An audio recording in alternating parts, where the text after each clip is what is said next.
In the serene depths of Lake Champlain lies a mystery buried beneath the icy waters, a tale shrouded in darkness for over half a century. 53 years ago, on a frigid January night, a corporate jet vanished without a trace, leaving behind unanswered questions and shattered lives. Join us as we unravel the surrounding ill-fated flight that plunged into the heart of darkness. Recent updates led by underwater searcher Garry Kozak and an intrepid team have a breakthrough discovery that reignites hopes for closures to this story. The icy grips of Lake Champlain relinquishes its secrets and truths. Perhaps they will surface. Prepare to embark on a journey into the unknown, where every revelation leads us into a deeper and chilling embrace. Welcome to Destination-Aviation.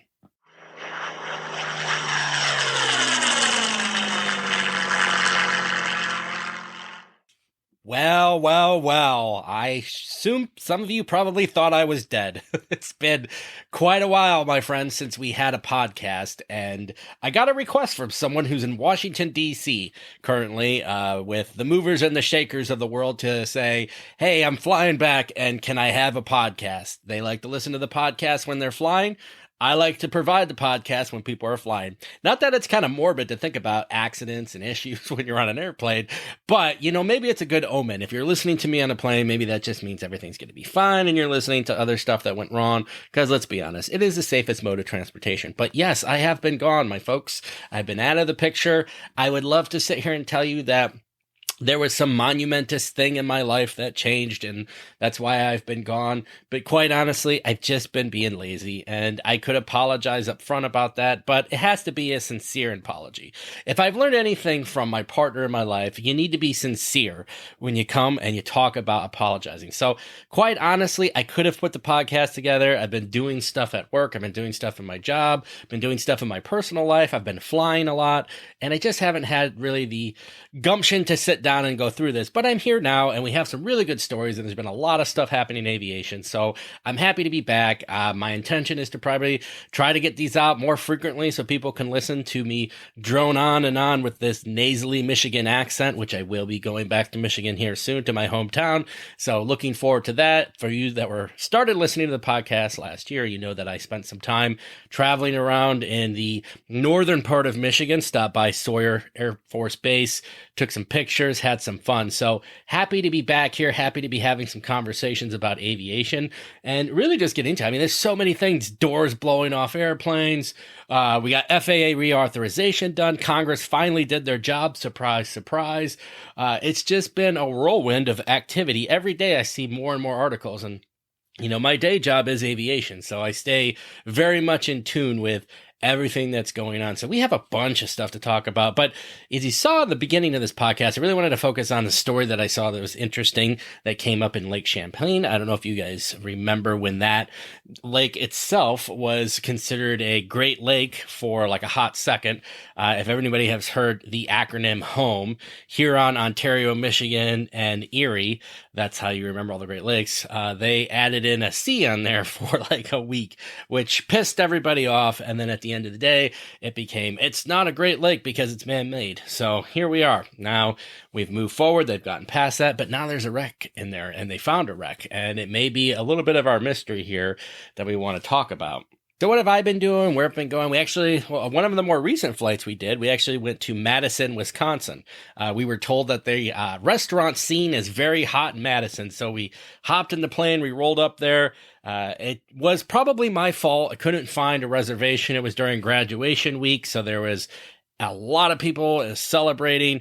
We ended up at a supper club, which in itself may not be bad, cheese curds and all those fun things in Wisconsin. But unfortunately, this place was pretty bad. But we still had fun. It's always about the company you have, right? Versus the experience of the food, maybe, but the experience with somebody else. And we had a lot of fun, a lot of enjoyment, just laughing and being at this supper club, pretending we're, maybe in our 70s or 80s, because that's what one probably would invoke when they think of a supper club. I actually was in a meeting last week talking about this trip up to Madison in the plane, and one of the people I was talking with, they actually knew the restaurant, and I was so happy before I started ripping into how much it sucked. They're like, isn't it great? Isn't it amazing? It's like one of the best best supper clubs around. I'm like, I don't know, I guess. Kind of sucked to me. But it was fun and, a little bumpy on the way up. But other than that, the ride back was extremely smooth and nice. And the FBO was great. Friendly staff, clean facilities, courtesy car. We did get some gas because, I'm not a big fan of just taking stuff for free. So it was great. It was a really nice trip.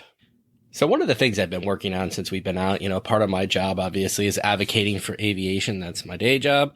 But we in the state of Illinois, there's a 5% tax on jet fuel, and that 5% tax right now is not going into aviation. So we've been pushing on our end to try to redirect some of those funds back into the aviation system to really prop up, airports. It's what we talked about. I'm a huge advocate for people getting into this industry, especially small general aviation airports or general aviation airports in general, are a great resource for communities and for students and stuff to get involved and really get into the industry. And so we've been pushing that. We actually had a bill, it was Senate Bill 3699, which is on the Illinois side. We didn't get it across the hurdle this year. Maybe next year it's something that we can re-engage on, have those conversations, but it's really it's a great time to get in aviation, but everybody knows how expensive it is. So if there's ways to get more assets and resources into it, I think ultimately it's something, that really would showcase the national airspace system, but more on a regional level. You look at successful states probably that have aviation programs that really generate revenue back into the system, like Florida. That is really what we were looking for in Illinois, to try to get some money back into it. But, unfortunately we didn't make it this year. Hopefully next year we'll re-engage and find ourselves in a better position.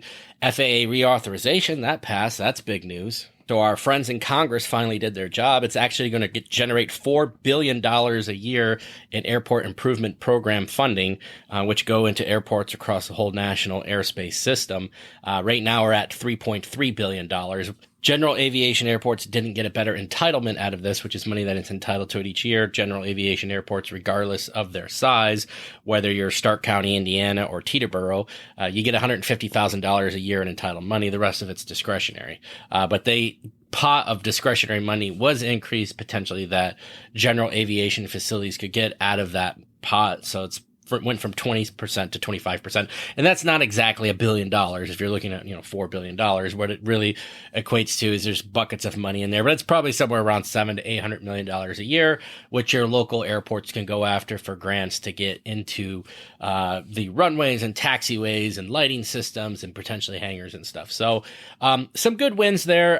Some not everything we wanted, but every deal, basically what they say, right? If you walk away from the table and you're not exactly happy and nobody's exactly happy, it probably was a good deal. So I will say kudos to the people in Congress for actually getting across at a time where there's not too much bipartisan. The FAA reauthorization did have a lot of bipartisan support on both sides of the aisle. So it's nice we're past it now, moving on and re-engaging and getting all that money out the door and into the taxiways and runways so we can keep those airplanes moving and keep that new future generation of pilots up and running. So it's looking good. It's, moving on, moving out.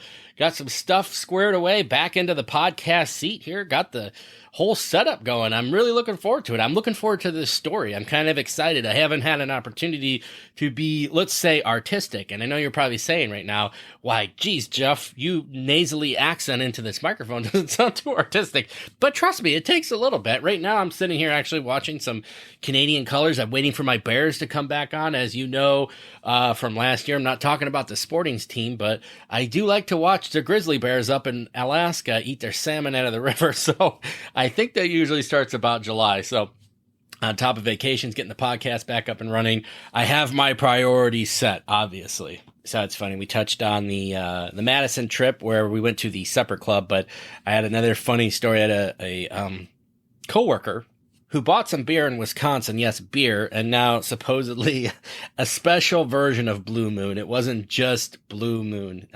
He could never tell me exactly what it was. And he had it all packaged up in some weird looking Unabomber packaging, which, obviously in aviation, I was like, that's not suspicious at all. No, let's just grab this random looking box to throw on the plane. But, no, he went up there, he got this special Blue Moon, and then he, wanted to take it down to his friend in southern Illinois. And so we threw it onto the plane, flew it down to the next airport, talked to the airport manager down there, coordinated that pickup. So at the end of the day, this package of Blue Moon is probably going to be the most expensive beer ever consumed in the state of Illinois, considering the cost to actually fly the beer down there. So, but it was a fun trip. That day it was actually a little less bumpy. Surprisingly, I thought it was actually going to be. It seemed like it had the right conditions, but it ended up being a pretty smooth flight. We went and had lunch down there, and just it's great to get back up into the air and really been enjoying that. Really looking forward to some of these summer trips. I hope people listening here are also planning on getting out and about, because it is a fantastic time to get out and do some flying. I know what you're probably saying to yourself now. Jeff, we thought you were dead. No, but maybe you say that as well. But Jeff, last episode you did was about a plane that disappeared into the water. And yeah, I did. But it's my podcast, and I really want to tell this story because I think it's a good story, and I think you're going to like it. Maybe you will, maybe you won't, but you can tune off at this point or any point when you don't like it. But up till then, I think it's going to be, if not the best episode, at least in the top 26. All right. Well, we'll get into a little bit of what actually happened here when this plane went missing. And, fortunately, there's been some events that have happened recently, as of really today and the last weekend, that kind of shed some light on really what happened, at least where the plane ended up, which you could probably start to decipher a little bit of how this actually happened in an accident. So let's get into a little bit of this aircraft that disappeared into Lake Champlain. So let's get into a little bit about where Lake Champlain is if you're either geography challenged or you just don't know, because it's kind of a weird spot. My brother actually owned a boat, a Meridian, that he sold, and they moved it up to Lake Champlain and the Finger Lakes up there in New York. So it's near Vermont. So if you know Bernie Sanders and you know a jet, right? Well, 1% went missing into Lake Champlain. We probably all remember Bernie's mittens, and we remember Jeff's Bernie impression. That will be there forever into the history of podcast annals. But so Lake Champlain is up by Vermont. We're talking this plane went missing 53 years ago. 53 years ago, this plane disappeared. So 1970s, bell bottoms. Let's see, at 73, who would have been president at that point? I'm not looking this up, so I'm just going to use it off the top of my head, but I believe we would be in Gerald Ford territory, I think. Somebody could correct me if I'm wrong, but I think that is correct. So we're cruising along through the Ford era, and we have a private jet cruising by Vermont. Bernie Sanders, he may have been old back then too, because he doesn't seem like he's got age on his side. So, but Bernie Sanders probably doing whatever Bernie Sanders does. I don't know if you've ever seen any of those commercials where he was basically like, I think he ran for mayor in Vermont, and he's like cruising around. They're online on YouTube. You should go check them out. And he's like, oh, hey, you kids shouldn't be out on the road. And he's like cruising up in his car. Total stranger danger scenario. But anyways, the aircraft that went missing in question here was a Aero Commander, and it was configured with a 10 passenger, or I should say 10 seats. I think it was 2 and 8, but 2 crew members and 8 seats. 5 people on board the aircraft when it went missing. Turbo Commander, if anybody knows, or if you don't know, was used as a business aircraft. Still, I can't even remember the last time I have seen one of these. They're a prop aircraft. They kind of look like a West Wind jet, if you've seen a West Wind before, but with it being propped, obviously, there's a market for that, but it's been diminishing over the years. Corporate, even a lot of folks like to fly on turbine jet aircraft rather than these prop aircraft. So this is your Aero Commander that went disappearing in 1971. During the early 1970s, a time of urban renewal was happening in Burlington, Vermont. Plans were being laid to remove entire neighborhoods so that those areas could be redeveloped with modern buildings and infrastructure. Many of those projects had interested developers and construction companies from outside of Vermont. There was a large and powerful Cousins Properties of Atlanta. That was one company that showed up to basically kind of look at the bids in this area, right? See if there's opportunities for them to develop within Burlington. In order to study the plans and propose projects, Cousins representatives and consultants were frequently in and out of the Burlington airport to stay on top of the evolving projects. Although it was a huge developer, Cousins still needed to bring in outsiders to help guide them as they worked to capture much of all the work that was possible in Vermont, right? So in Burlington, not unusual, right? I kind of work in this spectrum too. When it comes together for, if you put out something on like a request for proposal or bid, you get a lot of people that the more you're there, the more you're in front of these decisions, whether it's a local city council or county or whatever it might be, the more you're involved, the better your chances probably at least getting some of the work and potentially a lot of the work. So the Burlington projects would send millions of dollars to these involved parties. And obviously they're going to do as much as they can to get into the local scene to try to make themselves known. The Cousins corporate jet was in Burlington so often that the pilot, George Nicetti, who was 41 at the time, he became well known around the airport. Nicetti had flown in and out of Burlington on many occasions as he shuttled executives and consultants back and forth while the proposed projects in downtown Burlington grew and were refined. Nicetti was highly experienced. He had almost 10,000 hours of flight time. The aircraft itself was red and white. It had a tail number of November 400 Charlie Papa. It was painted obviously on each engine pod, right? That's pretty standard for aircraft identification. And we talked about this, but it was a Rockwell Jet Commander 1121A, or Alpha, twin engine, 10-person jet, right? So we talked about that. The aircraft did have 3,000 hours flight time on it. The pilot, Nicetti, had any concerns of the aircraft. Any of those would have been lost to history. His co-pilot was Donald Myers, who's 33 years old, who had just landed a pilot slot with Delta Airlines to begin 2 weeks later. So that's unfortunate. He was right seat in this commander and then got his wings to go to Delta and then unfortunately disappeared. Myers was therefore on what might have been one of his last planned flights with Cousins. With over 3,000 flight hours under his belt, Myers had recently landed the job with Delta and would be flying the commercial airlines. He was married and had 2 daughters. That's unfortunate. It seems like at a pivotal moment in your life where everything's going great, and then unfortunately something like this, right? So stated, obviously he's looking forward to flying bigger aircraft. That's not unheard, right? I mean, there's a lot of people in the corporate world right now that's what their end goal is they want to fly for the airlines. The weather that night, unfortunately, 45 below. 45 below. No wonder Bernie Sanders has those mittens. In a wind chill of minus 45 degrees on a very dark, cold, and windy Wednesday night of January 27th, 1971, both the pilot and the co-pilot did their pre-check flights of the aircraft and ensure the weather was safe for takeoff. Although it was an unpleasant cold night, the weather wasn't a major concern.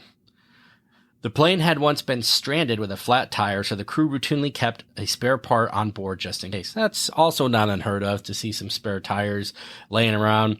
I've seen spare tires. Actually, funny story. The other day I was talking with Customs and Border Protection about international flights, and they said that recently at the DuPage Airport, which is in Illinois, they had a load of monkeys come in from Mexico. So I'm just envisioning this plane showing up with a bunch of monkeys in my mind on roller skates. I'm sure it wasn't that, but gliding around in the back of the plane. So you never know what's going to be on an airplane when that door opens. So they're saying obviously didn't have much weight, but it did ensure that any flat at the airport would be a minor problem. Obviously big. I worked at smaller airports up in northern regions, and it's not so much the incident that may happen, whether that's a windscreen or in this case a tire, but it's getting the parts. Even today in this day and age, can't imagine back in the 70s, it can be very difficult logistically to get the parts that you need for an aircraft. So anyways, we're moving forward. Several witnesses recall seeing that the spare tire in the cargo area before takeoff, wasn't used supposedly, but it was in there. And the pilot chatted with various friends and acquaintances at the airport before boarding their passengers. On the night that they took off, they would be flying first to Providence, Rhode Island, then down the East Coast towards warmer weather well south of the Mason-Dixon line. On board were 3 consultants Four Cousins, who, and remember, Four Cousins is Cousins the company, not Cousins in relation, but Cousins company. And since I just mentioned Mason-Dixon line, I should reference too, I'm talking Cousins as a company, not kissing cousins or something that may happen past the Mason-Dixon line. I'm just joking for anybody that may listen past the Mason-Dixon line.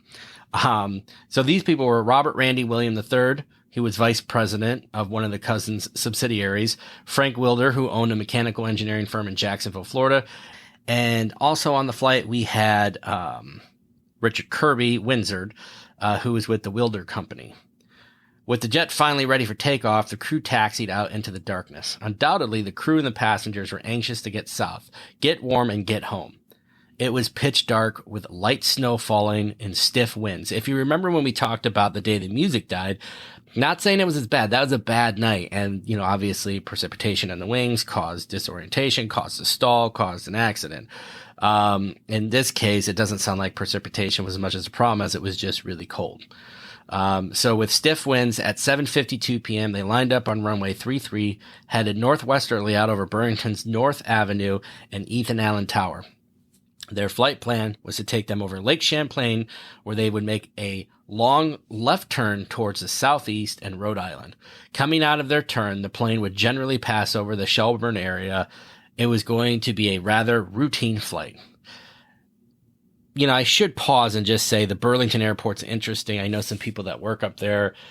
Their airport manager was fired in the last couple of years. There is some, I think, claims of impropriety or that the employees had issues with them. It was a whole big thing. You can find some articles on it. It was moved out and they went and tried to find somebody else. He tried to get back in. He said his firing wasn't just, but I don't know. Burlington, Vermont. I mean, I've been to the Burlington, was that Burlington Coat Factory? That's nice. Probably would need that on a cold night like this, but definitely interesting. I mean, that all of this kind of takes place in a region that is so cold, so frozen, but has such lovely jackets.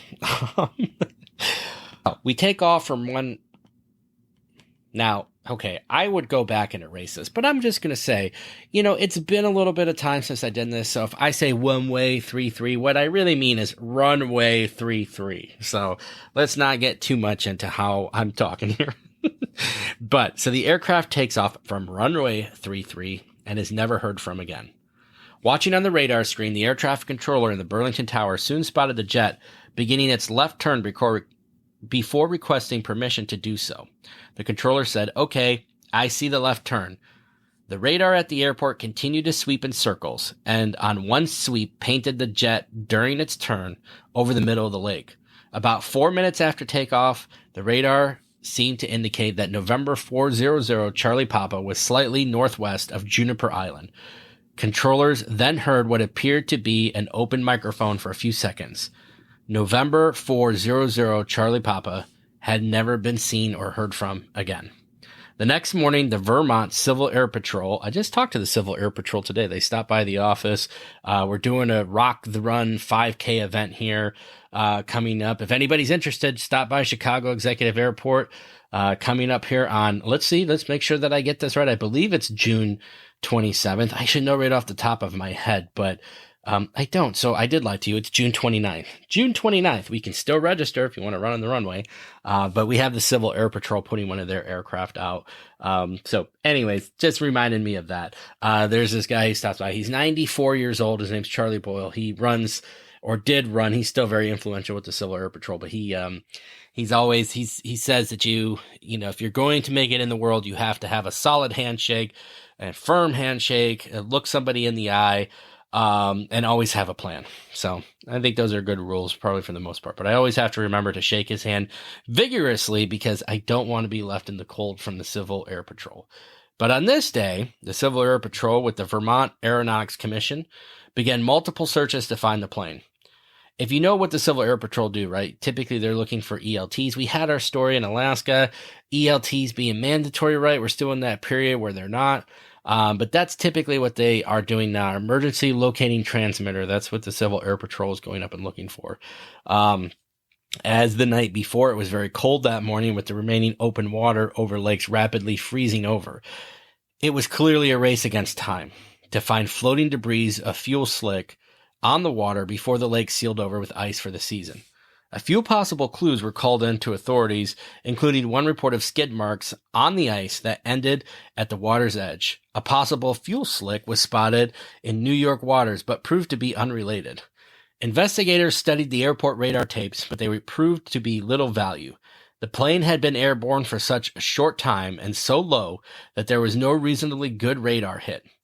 Eye and ear witness calls from authorities most seemed to indicate a bluish flash coupled with a sound more or less of mid-lake off Burlington Shelburne area. So the sound coming from the lake area, and that's a flash sound happening around surrounding areas of the lake. Strong winds continued to blow off the lake towards Vermont shore. One report came in that a shining object was in the Adirondack chairs and Burlington Coat Factory mountains near Whiteface. Searchers were dispatched but turned up nothing. New calls came in providing clues over enormous areas of both Vermont and upstate New York. To this day, witnesses continue to come forward stating they know where the wreckage rests, but nobody listened to them back then. Decades after the jet vanished, officials continued to check on each report in an effort to track down every possible lead.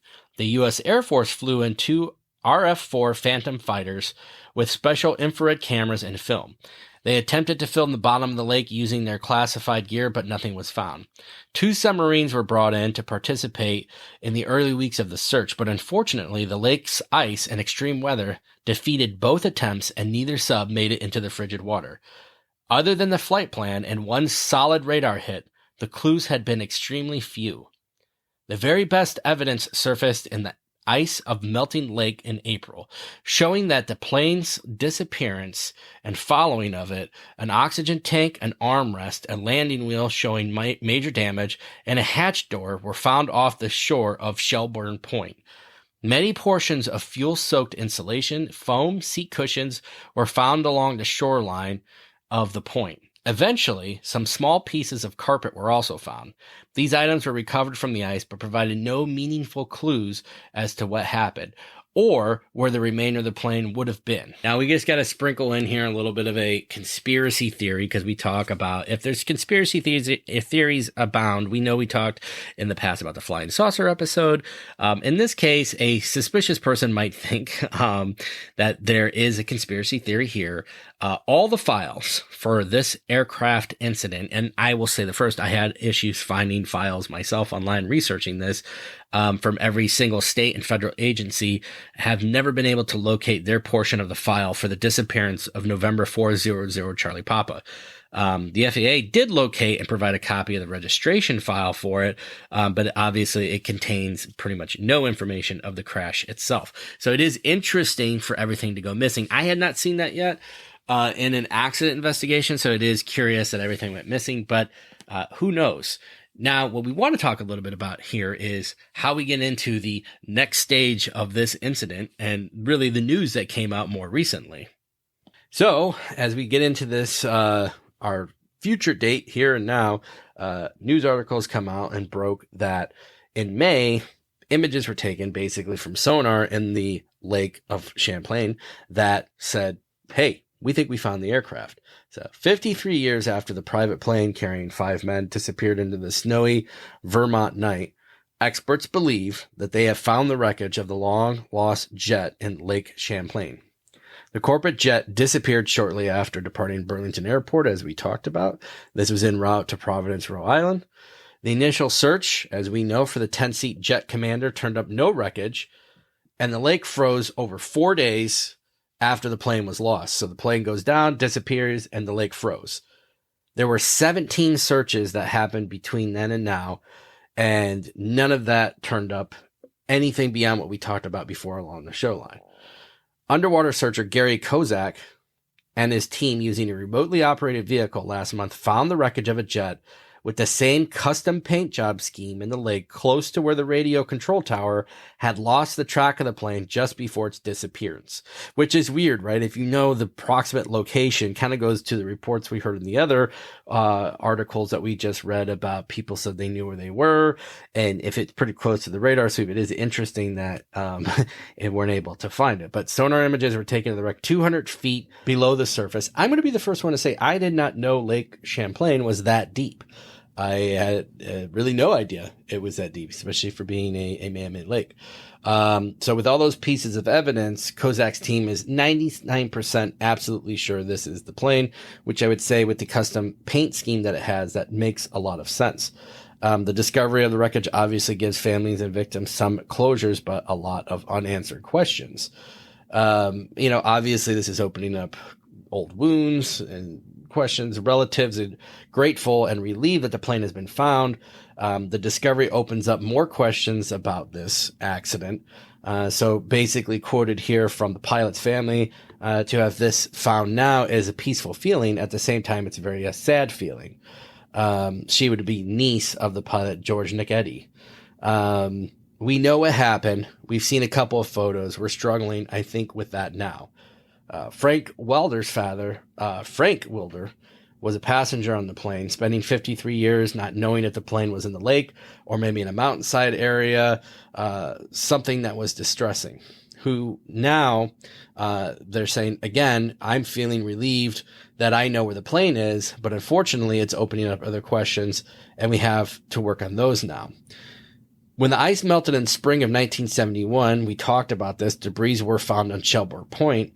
The underwater search in May was unable to find the wreckage, or at least 17 other searches, as we talked about. At the time, authorities were spurred in 2014 about the Malaysia Airlines disappearance, and this kicked up technology to maybe go look for this accident again. So, we've talked a lot about accidents on here, and I don't know, feel free to drop me a line, dapodcast85@gmail.com. If you have thoughts and theories, obviously taking off here in the middle of the night, we're talking the 1970s, not as much equipment. It's interesting. They really focused on the, spare aircraft tire. Not so much. It doesn't seem like that was an issue. Even weight and balance is interesting. I guess, it would be heavier, but even with 5 passengers, it's interesting to think, and the aircraft seemed like it departed normally. Maybe there were more precipitation than known, as we talked about in the Alaska accident, especially back then, harder to recognize maybe those icing conditions, or maybe just going over Lake Champlain. It's not as big as a Great Lake, but maybe there was a loss of a disorientation of, like a JFK Jr. scenario or a stall that created a situation where they went into the lake. And, the fact that there wasn't any distress calls almost makes one think that there was a catastrophic issue that happened. They did mention the open mic scenario, but you would think, if they're talking with air traffic control, they would have at least been able to get out some sort of messaging. At that point, you're probably talking a couple thousand feet at least into the air. You would think there would be time unless something major happened. It's also interesting about the conspiracy theory, not saying that there is, but the fact that all the reports are missing makes it hard too, because honestly, I couldn't find as much detail about the accident itself, versus what, actually transpired here. We have the weather reports, we have, the condition of the aircraft, they were in and out. But really, and the fact that they had the location of where this plane was, but for decades, they weren't able to really find it. And lo and behold, it was right where the aircraft went missing. That to me is unique as well. Now, granted, it is a very deep part of the lake, but still interesting. It's interesting, even when you look at the pinpoint of where this is in the lake versus, the tower and the air traffic control, it almost is thinking you could see it. See where this aircraft actually went down, but I guess apparently not, since nobody saw it the night of. But we are talking 1970s technology, and who knows? It's unique and interesting. And I will be curious to see now that they found the wreckage. It's a Great Lake. Well, excuse me, it's not a Great Lake. Back that up. But it is a freshwater lake. And so, maybe some of the microbes and stuff that you would see in the ocean. I saw some of the pictures on, online of the sonar of this aircraft. It still shows like it's relatively in, some shape that maybe you can glean something from it. But, It is interesting. Another one of those scenarios where there was, an immediate scenario. Maybe it was a weight and balance issue. Maybe something broke loose. Maybe something. I don't know. Like I said, it's weird to not get a call out and then to go straight down. But definitely a mystery. Definitely some stuff that is coming to light. So we'll continue to track this. Maybe some stuff will come out of it. We'll do an update episode down the road to kind of just maybe put some more context onto this. But anybody that has their thoughts and theories, please feel free to throw them out there. Just wanted to touch on a small story briefly before we depart here, because it's just one of those uniqueness. We probably all have seen that photo of the Earth back on the moon. So basically the astronaut in the Apollo 8 mission that took the Earth photo from the moon. So kind of you see half the Earth back. It's different perspective, right? The first time we had as a race have seen that type of photo, right? We didn't have that opportunity before. But that photo was taken by retired Major General William Anders. He was an Apollo 8 astronaut. He took that Earthrise photo over the moon, when it was referred to as the blue marble shadow. And that was in 1968. So to our previous story, that was 3 years before our commander went missing. Well, he was 90 years old. And unfortunately, he just passed away in a plane accident. The plane he was piloting plummeted into the waters off San Juan Islands in Washington State.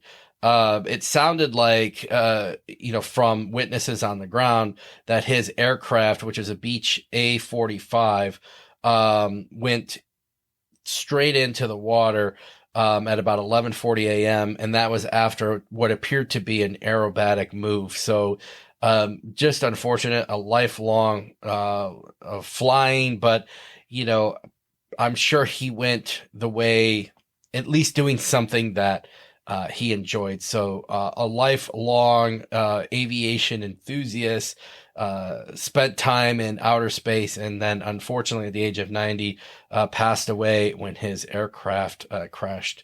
So unfortunate there. I've seen it. We've talked a little bit about this podcast before. When you're flying out there, you got to be safe. If you're going to take risk, I guess, that's a potential result of it. And we all kind of know that, but I hope everybody's getting out and flying. I will get back into this. I promise I will try not to leave you all in a lurch. I'm sure you've missed my sunny disposition on this podcast. So I'm going to wrap this up. I'm going to get this podcast out there. I want to say a huge shout out to our number one fan who's coming back from Washington, DC, from hanging out with all the movers and shakers. Can't wait to see you, and have a safe flight. Everybody stay safe out there. And until next time, we will see you down the runway.